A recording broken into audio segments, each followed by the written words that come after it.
سورہ بقرہ آیت نمبر 55۔ آپ حضرات کے پاس پیج نمبر ہے 15 کی بالکل لاسٹ اور 16ویں پیج کا بالکل سٹارٹ۔ اعوذ باللہ من الشیطان الرجیم، بسم اللہ الرحمن الرحیم۔ وَإِذْ قُلْتُمْ يَا مُوسَى لَن نُّؤْمِنَ لَكَ حَتَّى نَرَى اللَّهَ جَهْرَةً فَأَخَذَتْكُمُ الصَّاعِقَةُ وَأَنْتُمْ تَنظُرُونَ ثُمَّ بَعَثْنَاكُمْ مِنْ بَعْدِ مَوْتِكُمْ لَعَلَّكُمْ تَشْكُرُونَ۔ صدق اللہ العظیم۔ اللہم صل علی محمد النبی الأمی وعلی آلہ وسلم تسلیما کثیرا کثیرا۔ محترم سامعین کرام، ان آیات کا ترجمہ اللہ تبارک و تعالی ارشاد فرماتے ہیں، وَإِذْ قُلْتُمْ يَا مُوسَى لَن نُّؤْمِنَ لَكَ حَتَّى، اور وہ وقت یاد کرو جب تم نے کہا کہ اے موسیٰ علیہ السلام، ہم ہرگز ایمان نہیں لائیں گے آپ پر، حَتَّى نَرَى اللَّهَ جَهْرَةً، یہاں تک کہ ہم اللہ تبارک و تعالیٰ کو کھلی آنکھوں سے نہ دیکھ لیں، علانیہ طور پر نہ دیکھ لیں۔ فَأَخَذَتْكُمُ الصَّاعِقَةُ، تو پھر تمہیں آگ نے، ایک بجلی کی کڑک نے تمہیں پکڑ لیا، وَأَنْتُمْ تَنظُرُونَ، اور تم دیکھ رہے تھے۔ ثُمَّ بَعَثْنَاكُمْ مِنْ بَعْدِ مَوْتِكُمْ، پھر ہم نے تمہیں دوبارہ زندہ کیا تمہارے مرنے کے بعد، لعلکم تشکرون، تاکہ تم شکر گزار ہو جاؤ، شکر ادا کرو۔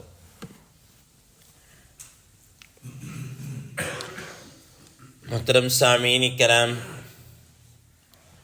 بنی اسرائیل پر ہونے والے انعامات اور ان کی دیدہ دلیریاں کہ اس اللہ تبارک و تعالیٰ کے جتنے انعامات اور احسانات تھے، اس کے باوجود ان کی ہٹ دھرمیاں اسی طریقے سے کیا ہے جاری تھی۔ آپ حضرات کے علم ہے کہ جب حضرت موسیٰ علیہ السلام خود قوم کے کہنے پر کہ ہمیں کوئی ایسا ایک ضابطۂ حیات چاہیے جس کے مطابق ہم اپنی زندگی گزار سکیں، تو حضرت موسیٰ علیہ السلام کتاب لینے کے لیے، اللہ تعالیٰ سے احکامات لینے کے لیے کوہ طور پر گئے، اور وہاں پر 40 راتوں کا اعتکاف کیا، اور 40 راتوں کا اعتکاف کرنے کے بعد اللہ تبارک و تعالیٰ کی طرف سے ان کو تورات جیسی عظیم الشان کتاب ملی۔ اب حضرت موسیٰ علیہ السلام اس کتاب کو لے کر آ گئے۔ حضرات مفسرین کرام رحمہ اللہ فرماتے ہیں کہ جب حضرت موسیٰ علیہ السلام اس کے تورات کو لے کر آئے تو قوم کو اکٹھا کیا اور اکٹھا کر کے کہا کہ بھئی یہ اللہ تعالیٰ کی طرف سے کتاب مل گئی ہے، ٹھیک ہے، تو اب یہ تمہیں ضابطۂ حیات مل گیا ہے، تم اس کو اپناؤ۔ اب قوم کے افراد کہنے لگے کہ اے موسیٰ علیہ السلام، یہ جو احکامات ہمیں ملے ذرا پڑھ کر تو سنائیں۔ حضرت موسیٰ علیہ السلام نے قوم کو، ان سب کو اکٹھا کیا اور کیا ہے پڑھ کر سنانا شروع کر دیا۔ جب وہ سارا پڑھ کر سنایا تو اب قوم کے افراد یہ کہنے لگے کہ بھائی یہ جو تم لے کر آئے ہو یہ تو بڑا ہی سخت ہے، اللہ تعالیٰ کی طرف سے احکامات بڑے سخت ہیں، اس میں کچھ نرمی پیدا کرو، یہ تو ہم سے نہیں ہو سکے گا۔ حضرت موسیٰ علیہ السلام نے جناب اعلیٰ وہ کہا کہ بھائی تم نے ایک زمانہ، ایک عرصہ غلامی کے اندر گزارا ہے اور تمہیں اس کی عادت نہیں ہے جب تمہیں اس کی عادت ہو جائے گی تو تمہارے لیے آسان ہو جائے گا۔ دنیا کے اندر بھی ہم دیکھتے ہیں کہ ایک کام ہوتا ہے، انسان جب شروع میں پہل کر رہا ہوتا ہے تو اس کو وہ مشکل لگ رہا ہوتا ہے، لیکن جو ہی اس کی وہ پریکٹس شروع کرتا ہے تو اس کو وہ پھر کیا ہے، ایزی فیل ہو رہا ہے، آسان، اور اس کو کوئی ایسا کوئی مشکل نہیں پیش ہوتا، سمجھ رہا ہوتا۔ تو فرمایا کہ تم ابھی اس کو اپنا لو، اور جیسی تمہاری عادت ہو جائے گی تو پھر تمہارے لیے کیا ہے، یہ انتہائی آسان ہو جائے گا۔ تو قوم کہنے لگی کہ بھائی تم اللہ تبارک و تعالیٰ کے پاس جا کر یہ کہہ ہی دو، ٹھیک ہے نا۔ اور بعض روایات کے اندر بھی آتا ہے، جیسا کہ یہاں پہ قرآن مجید کے اندر موجود ہے کہ اے موسیٰ علیہ السلام، یہ اگر آپ لے کر آئے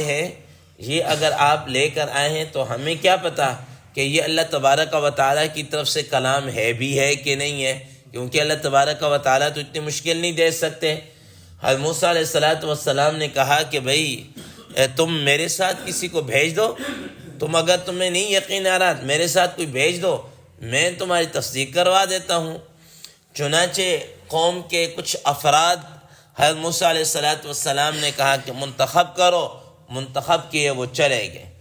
قرآن مجید میں اللہ تبارک و تعالیٰ نے اس کا قصہ ایک اور مقام پر سورہ اعراف 9ویں پارے کے اندر بیان فرمایا، وَاخْتَارَ مُوسَىٰ قَوْمَهُ 70 رَجُلًا لِمِيقَاتِنَا، کہ حضرت موسیٰ علیہ السلام نے قوم کے 70 افراد لیے۔ حضرات مفسرین کرام رحمہ اللہ فرماتے ہیں کہ چونکہ یہ 12 قبیلے تھے، ہر قبیلے سے 6 افراد لیے تو یوں یہ 72 افراد بنتے ہیں، لیکن 2 افراد، ایک نمبر 1 حضرت یوشع اور ایک حضرت غالب، ان دونوں نے کہا کہ بھئی ہمیں تو یقین ہے کہ یہ جو کچھ بھی لے کر آئیں آپ اللہ تبارک و تعالیٰ کی طرف سے لے کر آئیں۔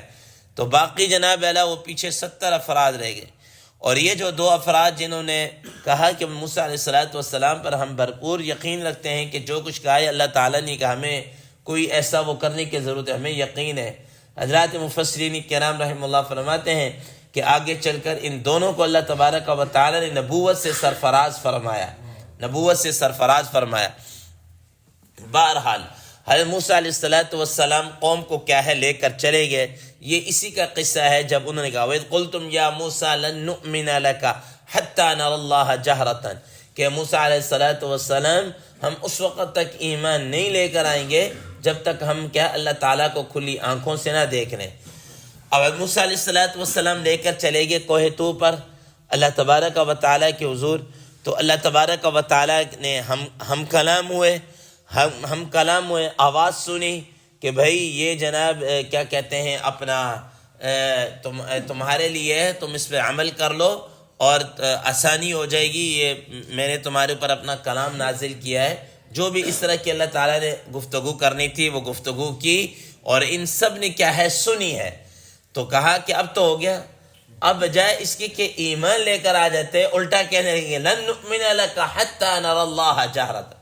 انہوں نے کہا کہ ہاں آواز تو آ رہی ہے، لیکن ہمیں کیا پتا کہ یہ رب تعالیٰ بول رہے ہیں یا کوئی جن ہے یا کوئی فرشتہ ہے یا کوئی اور مخلوق ہے، ہمیں کیا پتا یہ کس کی آواز ہے۔ ہم تو تب تک ایمان نہیں لے کر آئیں گے جب تک ہم کھلی آنکھوں سے اللہ تعالیٰ کو نہ دیکھیں۔ جب انہوں نے اس طرح کی یہ گستاخی کی تو اللہ تبارک و تعالیٰ کی طرف سے کیا ہے پکڑ آئی، فَأَخَذَتْكُمُ الصَّاعِقَةُ وَأَنْتُمْ تَنْظُرُونَ، پھر اللہ تعالیٰ کی طرف سے بجلی کی فوراً ایک کڑک آئی، اور اس کے بعد جناب اعلیٰ وہ کیا ہو گیا، ان کو جلا کر راکھ کر دیا، جل گئے۔ محترم سامعین کرام، حضرات مفسرین کرام رحمہ اللہ فرماتے ہیں کہ دیکھیں یہ جو دنیا ہے، اس دنیا کے اندر انسان ان کھلی آنکھوں سے اللہ تبارک و تعالیٰ کو نہیں دیکھ سکتا، ممکن ہی نہیں ہے۔ اللہ تبارک و تعالیٰ کو آخرت کے اندر کیا ہے دیدار ہوگا، دیکھا جائے گا۔ کیسے ہوگا وہ تو خود ایک نمبر 1 حدیث مبارکہ میں تو خود آتا ہے نا کہ رسول اللہ صلی اللہ تعالیٰ علیہ وسلم نے ارشاد فرمایا کہ تم اللہ تبارک و تعالیٰ کو جنت کے اندر تم ایسا دیکھو گے جیسا کہ جناب اعلیٰ 14ویں رات کے چاند کو تم یہ دیکھتے ہو، ایسے کھلی آنکھوں سے تم دیکھو گے۔ اب اس کی کیفیت کیا ہوگی، کیسے دیکھیں گے، وہ تو انسان اس کا تصور دنیا میں رہ کر نہیں کر سکتا۔ اور پھر دوسرے نمبر پر یہ کہ وہاں پر اللہ تبارک و تعالیٰ کی طرف سے جو قوہ اور طاقت حاصل ہوگی وہ ایک الگ سی کیفیت ہوگی. بہرحال اس دنیا کے اندر نہیں رہ سکتے، لیکن انہوں نے یہ کیا کی، جرأت کی اور اس طریقے کی بات کی. تو اس کے بعد جناب اللہ تبارک و تعالیٰ کی فوراً پکڑ ان کے اوپر آئی، بجلی کی کڑک آئی اور وہ سارے کے سارے ادھر کیا ہے، مر گئے. حضرت موسیٰ علیہ السلام نے جب یہ دیکھا تو اب حضرت موسیٰ علیہ السلام کو تشویش ہوئی کہ بھائی یہ تو میں ان کو لے کر آیا ہوں تو قوم تو مجھے پہلے ہی متہم سمجھ رہی ہے کہ پتہ نہیں تم لے کے آئے ہو کہ نہیں لے کر آئے، ٹھیک ہے نا. اب اگر یہ میں اکیلا جاؤں گا، یہ 70 افراد واپس نہیں جائیں گے تو ایسے خواہ مخواہ وہ مورد الزام ٹھہرائیں گے. تو اب انہوں نے اللہ تبارک و تعالیٰ کے حضور عرض کیا، ٹھیک ہے نا. قرآن مجید میں آتا ہے اللہ تبارک و تعالیٰ کے حضور نے عرض کیا کہ رب لو شئت اہلکتہم من قبل و ایاج اتہلکنا بما فعل السفہاء منا. ٹھیک ہے، اے رب تعالیٰ اگر آپ چاہتے تو ان کو یہاں پر آنے سے پہلے بھی کیا کر سکتے تھے، موت دے سکتے تھے. آپ تو قادر ہیں.